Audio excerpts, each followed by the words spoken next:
The cool, imported marble floor of the Accra penthouse was a deliberate slap in the face of the scorching Ghanaian midday sun, a silent testament to the wealth Akua now commanded. She stood by the panoramic window, the city sprawling below like a discarded piece of Kent cloth. Kwesi Adujayamfai, her billionaire husband, believed the diamond choker around her neck was a celebration of their 5-year wedding anniversary. Akua knew it was simply another padlock on her golden cage. Just 10 years prior, the heat had felt different, not a nuisance, but a brutal enemy. She remembered the coarse, dusty ground of the compound outside Kenshi, the way the cheap plastic bucket of water slipped from her numb fingers, and the venomous voice of her foster mother, "Nonsense girl, you are nothing. Get out and never return." That day, rejection had forged her ambition into a weapon. Now, she watched her 3 beautiful children, Kofi, Oma, and little Kweku, splashing in the infinity pool, their laughter echoing the sound of money well spent. Kwesi watched them too, his face radiating such pure, honest adoration, it felt like a betrayal just to stand beside him. He saw a devoted wife and a proud mother. He saw the fulfillment of his lineage. Akua lifted a glass of chilled juice, the reflection of the glass code, and had over her triumphant smile. She had achieved it all, the billionaire, the mansion, the 3 children, and the perfect, enviable life. But she hadn't just replaced the orphan girl, she had replaced the woman who had been here before her. The happiness was real, yet the foundation on which it was built was a poison-soaked lie, a masterpiece of strategic, cold-blooded deceit she was certain no one, especially not her trusting husband, would ever uncover. 3 years before the penthouse view, Akua's view was the floor of the Adujayamfai kitchen, where she was employed as a house assistant. Her hands, rough and calloused, had envied the soft, manicured hands of Adwa, Kwesi's first wife, as Adwa instructed her on the proper folding of Italian linens. Adwa was not cruel, in fact, she was painfully kind, a feature Akua despised as weakness. Adwa possessed everything Akua craved: wealth, comfort, and the unwavering, doting love of Kwesi. The only shadow in Adwa's life was the silence of the nursery. For 8 years, doctors, prayers, and traditional remedies had failed to bless the Adujayam face with the child. Kwesi's mother, the formidable Nana Sewa, was consumed by this absence. Nana Sewa, a woman whose we-bent reality, began to view Akua with clinical interest. She was young, strong, and fertile. Akua didn't need to be told. She observed, listened, and learned. She saw the distance growing between Kwesi and Adwa, driven not by a lack of love, but by the pressure of legacy. Akua started to engineer small, calculated moments, a glass of water delivered personally to Kwesi during a late-night walking session, an extra minute spent listening to Nana Sewa lament the Beran bloodline. Her ultimate opportunity came during Adwa's annual pilgrimage to the Cape Coast Shrine. Adwa, desperate for a child, left Kwesi alone, vulnerable, and lonely. Akua seized the opening, not with seductive flair, but with the quiet, honest sympathy she had perfected. Within 3 months, the test came back positive. Akua held the strip, a cheap instrument that had just guaranteed her a kingdom, and smiled a slow, predatory smile. The pregnancy confirmation shattered the facade of the Adujayamfai home like a priceless porcelain vase. Kwesi, a man of structure and honor, was thrown into utter chaos. He loved Adwa deeply, but the weight of his family name, the desperate need for an heir, was suffocating him. When Nana Sewa learned the news, the coldness she had always directed at Akua evaporated, replaced by a triumphant, almost brutal satisfaction. Adwa has had her chance, the matriarch declared, sealing Adua's fate with chilling finality. Akio played the role of the reluctant victim perfectly, shedding silent tears and insisting she would leave, knowing full well her feet were now cemented in the mansion's foundation. She spoke of shame and regret, but every word was a calculated stone securing her new position. Kwesi, overcome by guilt and paternal excitement, refused to let her go. He offered a generous financial settlement to Adua, believing this would soften the inevitable blow of replacement. Adua returned from her Cape Coast pilgrimage early, her face alight with hope, only to find the staff whispering and Nana Sawa's formidable car parked outside. She walked into the living room to see Akua, blooming and radiant, holding Kwesi's hand. The glow of pregnancy was brighter than any jewelry. Kwesi confessed everything in a torrent of shame and desperate justifications. Adua didn't scream or cry, her betrayal was so profound, it stole her breath. She looked not at Kwesi, but directly into Akua's eyes, a look of chilling comprehension, and simply walked out, leaving the settlement money untouched and the silence ringing with a promise of future reckoning. Akua swiftly moved into the primary suite, but the lingering presence of Adua was a spectral humidity clinging to the imported silk drapes. Kwesi was ecstatic with the news of the impending arrival of a son, as ultrasound confirmed, and married Akua in a small, rushed traditional ceremony witnessed only by Nana Sawa and essential elders. The new Mrs. Adujayamfa was officially installed. Life in the mansion was everything Akua had planned. Designers from Milan dressed her, and chefs catered to every pregnancy craving. Yet, the house staff, who had loved Adua, maintained a polite, rigid distance, their eyes holding judgment Akua furiously ignored. Her firstborn, Kofi, arrived, and the celebration was epic, a massive naming ceremony that confirmed Akua's ascendancy to Accra's elite, but the real twist wasn't in the staff's quiet disapproval, it was in the subtle items Adua had left behind.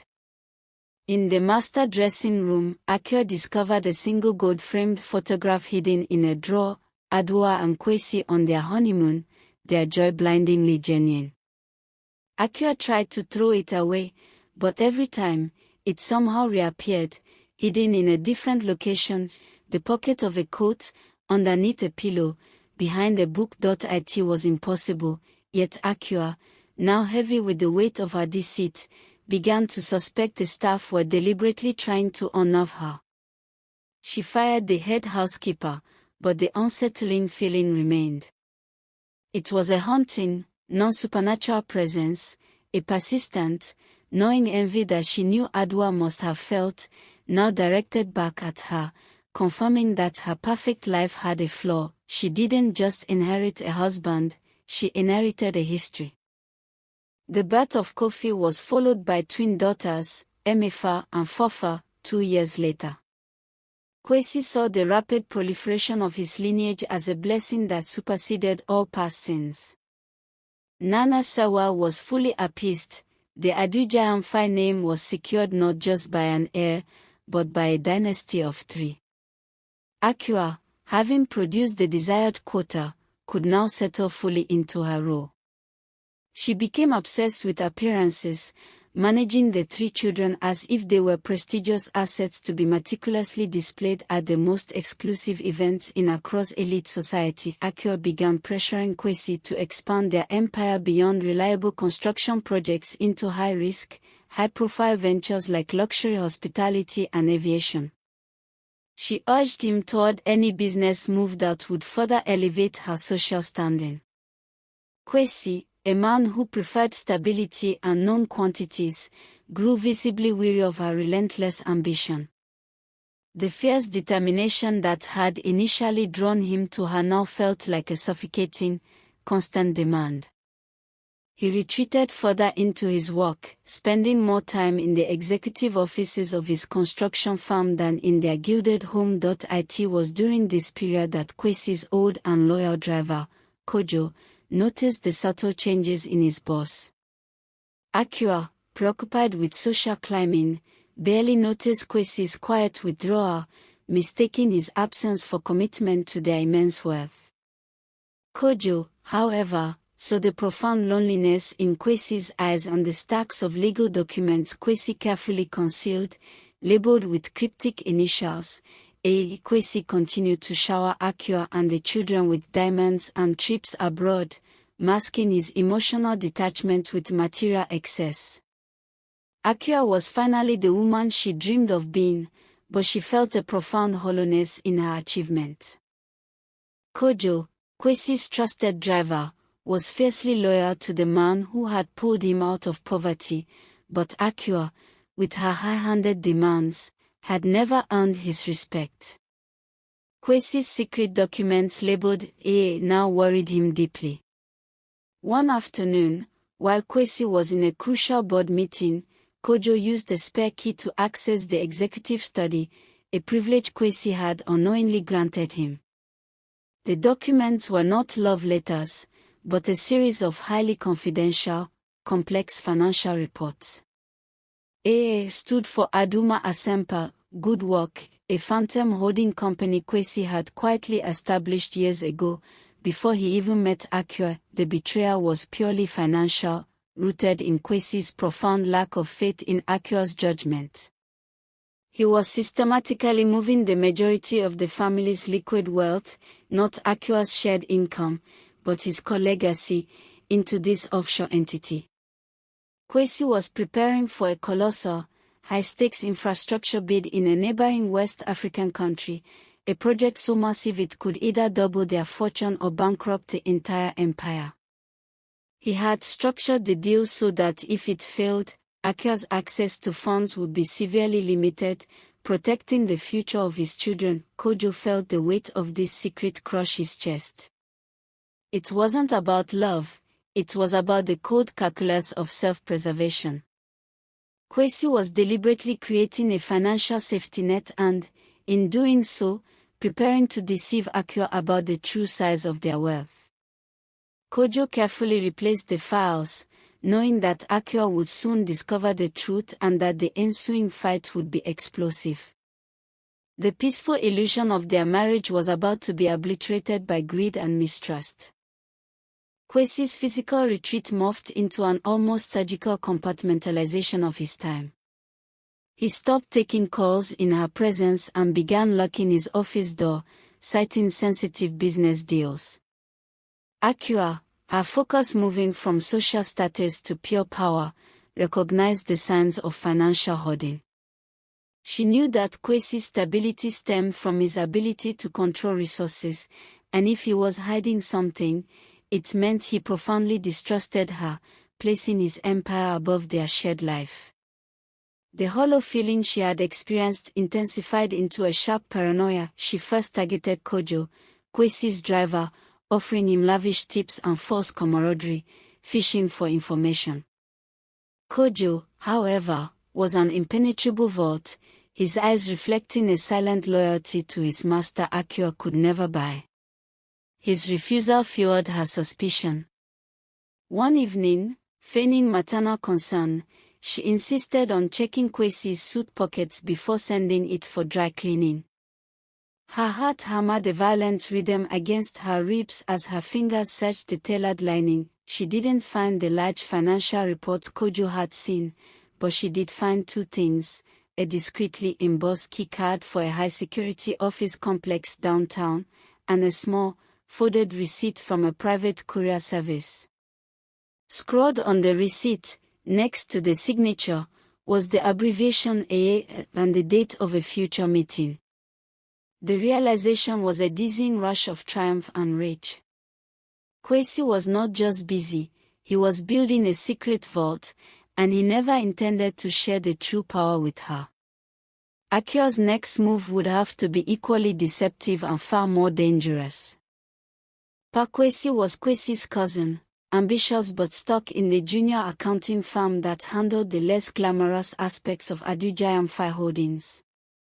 He was deeply envious of Akua's rags-to-riches story, seeing her as an interloper who leapfrogged his own efforts. Akua, Using the key card's location, narrowed her search to the financial district and tracked down Pokwesi's involvement in specific, complex filings. She arranged a meeting under the pretext of revising the children's educational trust structures. The location was a discreet, high-end patisserie in East Legon, far from the prying eyes of the family estate. Akua didn't immediately offer cash.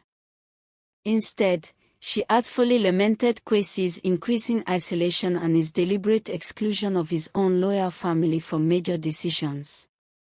"He's hiding something big, Pa Kwesi," she whispered, her voice laced with manufactured distress, "and it affects all our children's futures."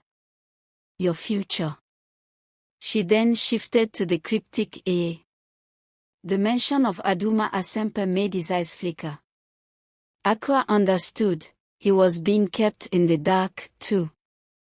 She offered him a sum equivalent to 3 years of his current salary to simply provide the location and operational details of A. Pa Kwesi didn't hesitate, fueled by the corrosive envy that had been festering for years. He saw it not as treachery, but as correcting an injustice, taking what he was owed from a cousin who had forgotten his roots, aided by the woman he envied most. Akua waited until the 3rd Friday of the month, the night Pa Kwesi had confirmed the high-security floor's rotation shift was at its weakest.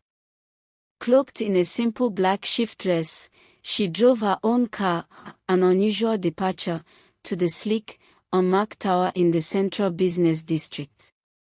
Pa Kwesi's information was precise: floor 27, only accessible with the master key card she held. She watched the elevator indicator climb and then descend, the silence in the mahogany-paneled corridor amplifying her quickened breathing. The office, bearing only the insignia T, was minimalist, containing just a single, state-of-the-art desk and a secure server. Pa Kwesi had shown her the digital backdoor. Within minutes, Akua was staring at the Aduma Asempa portfolio, a dizzying cascade of assets, debt, and risk. The truth was worse than mere hoarding. Kwesi hadn't just moved some money, he had ring-fenced the vast majority of his generational wealth, the very foundation of the Adujayamfai name, and simultaneously leveraged the rest for an aggressive, multi-billion cedi infrastructure bid in Nigeria. If the bid succeeded, they would be kings. If it failed, the liabilities would be neatly dumped onto the shared accounts in Accra, leaving Akua and her children holding the bankruptcy bag while Kwesi's real legacy remained untouched. It was a cruel, calculated act of financial divorce. Akua's fear solidified into ice-cold determination. She needed to shift the burden back before Kwesi's risk destroyed everything. Akua spent 3 sleepless nights analyzing the AA ledgers. The magnitude of Kwesi's financial risk, coupled with his cold abandonment, demanded a maneuver of equal ruthlessness. She realized that any electronic transfer she initiated would be traced back to her, destroying her narrative of innocent victimhood. The only way was a physical transfer of signatory power, a complicated legal switch that required a perfect scapegoat, someone with the financial acumen and lingering emotional stake in Kwesi's older, secured assets. Adwa. The name materialized with chilling clarity. Adwa had always been meticulous, keeping hard copies of every contract, her loyalty rooted in protecting the family name, not just the money. Akua tracked Adwa to a modest, beautiful home in Tima, where she taught at a girls' school. Akua knew Adwa still communicated with Kwesi's older, trusted lawyer, Mr. Owusu, believing him to be an ally in her private grief. Akua drafted a false letter, an emergency decree, pretending to be Kwesi. It claimed the Nigerian bid was failing and he needed to place certain assets under a temporary, trusted custodian, someone completely outside the current marital framework, to shield them from the impending crash. Akua contacted Adwa's former maid, now working for Akua, bribing her to deliver a message, a secret, urgent meeting with Akua to discuss how to save the real Adujayamfai wealth for the children Adwa still cared for. It was a direct appeal to Adwa's protective instincts, wrapping a poisoner's betrayal in the guise of shared loyalty. Akua met Adwa in a sterile, private meeting room at the Golden Tulip Hotel, deliberately choosing a neutral, public space. The atmosphere was thick with years of unspoken resentment and tragedy. Akua, dressed plainly, began by dropping the pretense of victory. "I know you hate me," she admitted, tears welling genuinely as she recalled her own desperate poverty, "but Kwesi is risking everything. Not just our futures, but the very foundation of the Adujayamfai name you swore to protect." She then laid out the doctored A documents, highlighting the colossal debt associated with the Nigerian infrastructure bid. Akua explained that Kwesi's plan was to blame the failure on mismanagement within the current marriage structure, thereby shielding his true, offshore wealth. "You are the only one he can trace," Akua pleaded, "you, who signed the original trust.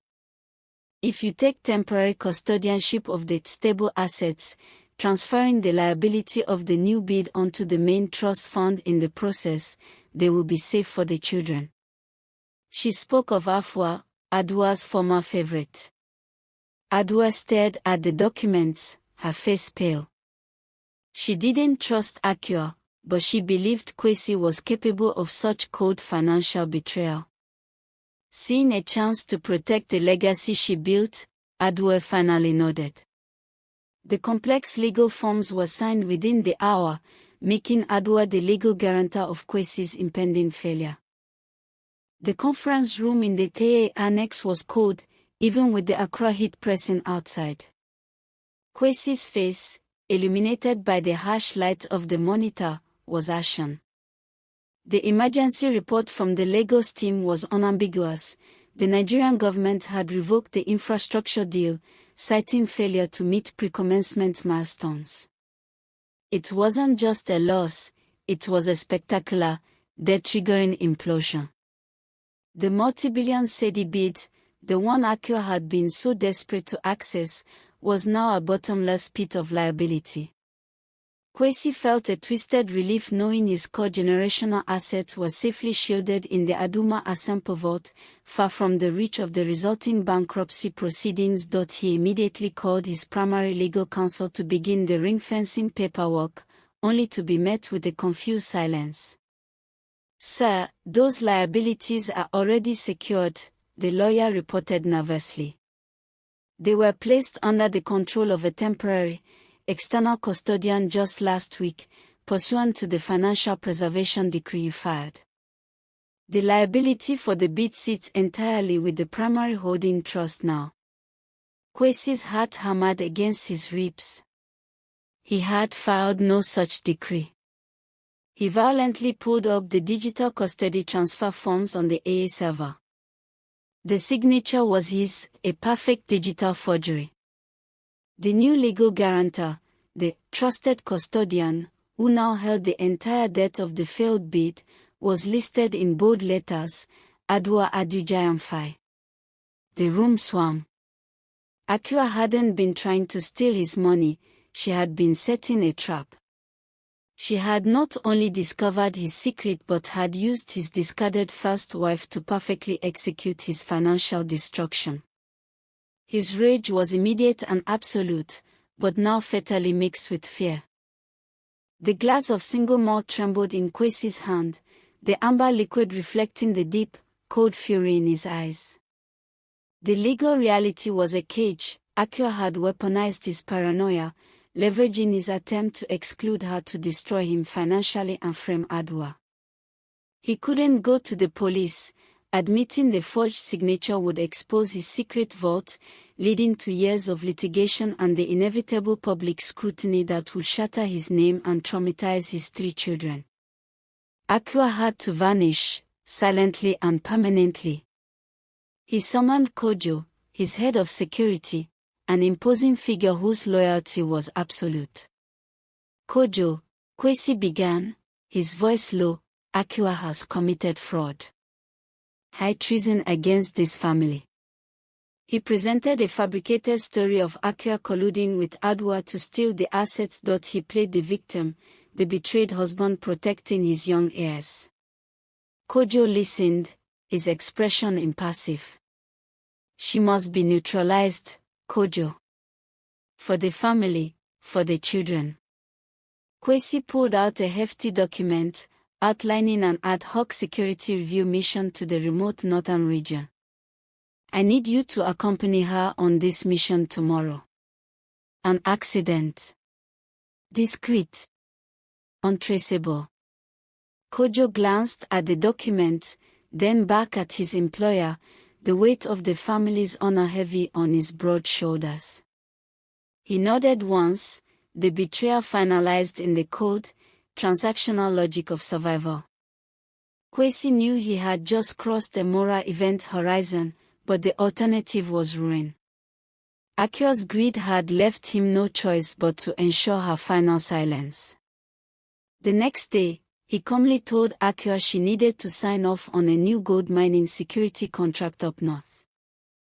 Akua moved through the mansion that morning with a sense of buoyant, quiet victory. She had done it. She had started as a kicked-out orphan and had successfully engineered a perfect switch, gaining the billionaire's ring, bearing 3 children, and, most importantly, acquiring control of the entire family fortune. The offshore vault was shielded, the debt was Adwa's problem, and Kwesi was now a puppet, financially neutered. The trip north was a mere formality, a lucrative security contract that Kwesi, now desperate to placate her, had readily offered up.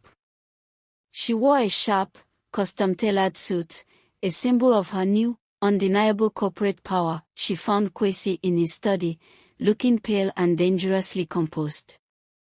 Are the final documents for the northern deal secure? She asked, her voice deliberately flat, savoring the moment. Kwesi met her eyes, a strange, hollow look of finality in his gaze. Perfectly secure, Akua.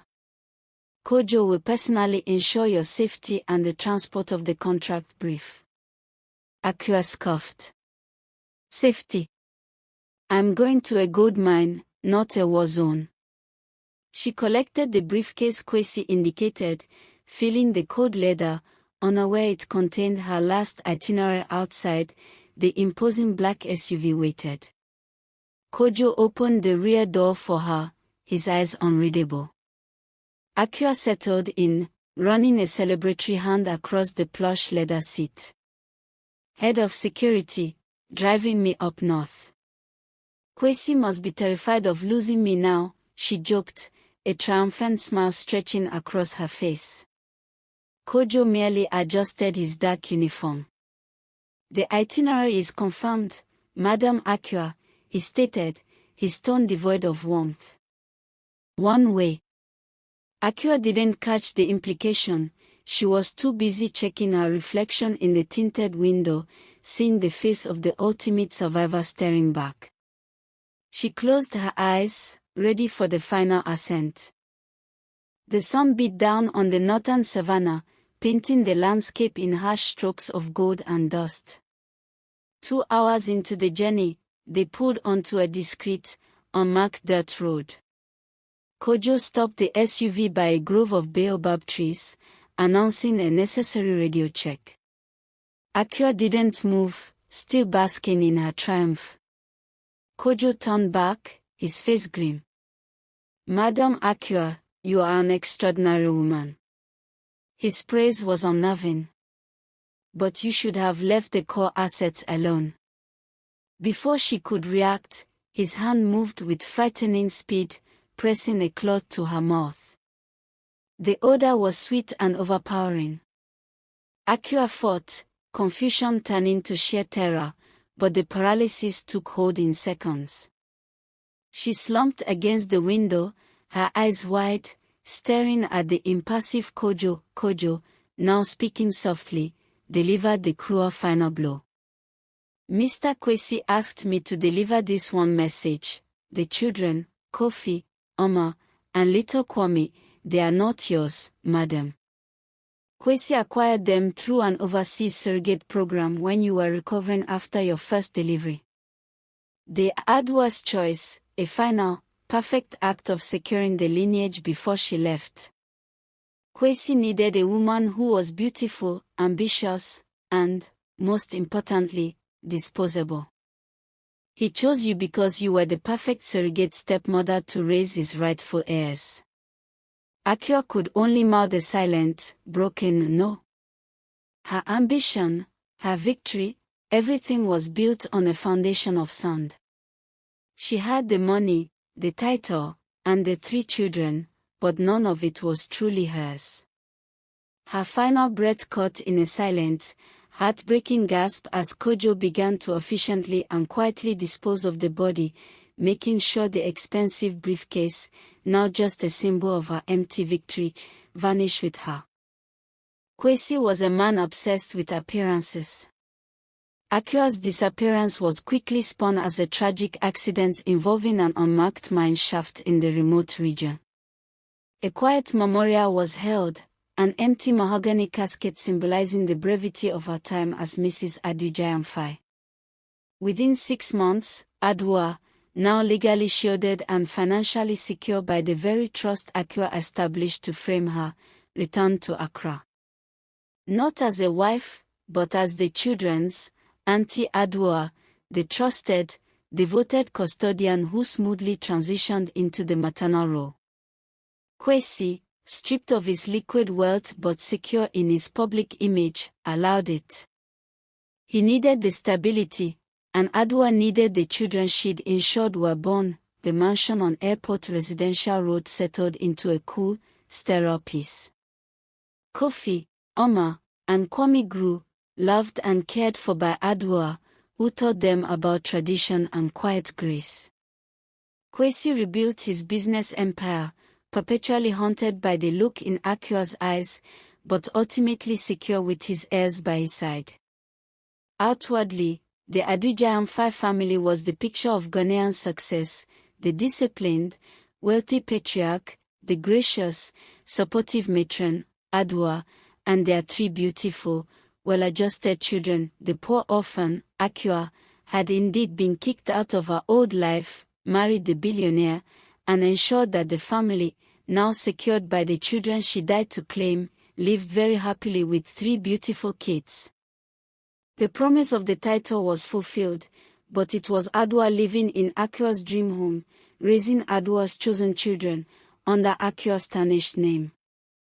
Akua won the crown, but lost her life, allowing her rival to inherit the perfect, polished portrait of happiness she ruthlessly engineered, the greatest and final heartbreak of all.